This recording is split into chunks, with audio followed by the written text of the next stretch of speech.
With Baltic Ventures, what got me really excited was the way the constellation kind of came together, I guess. The right people were around the table, all aligned, wanting the same thing. I think I was excited to see that something like this was coming to the city. We hadn't had anything specifically like this before, especially from an accelerator perspective. The opportunity's never been more right than it is now.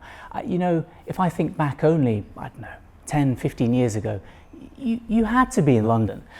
Actually, that's all changed now. There is a vibrant community in Liverpool and in the wider Northwest as well.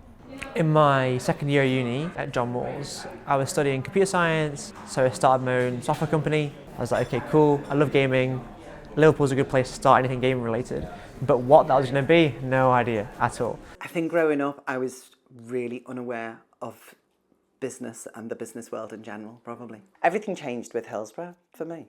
I started campaigning then, and I never saw it as a career initially.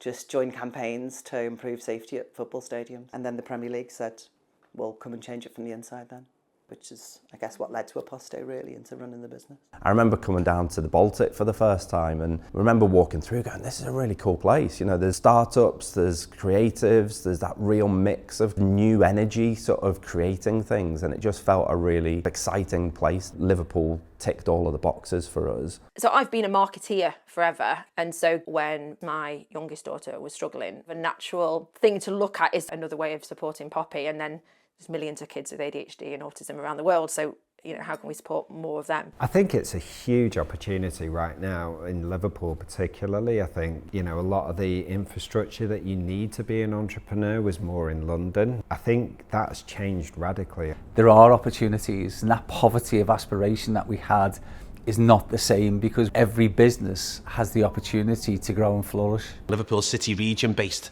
early stage businesses are now able to learn, see pathways and raise capital based here and reaching out across the country.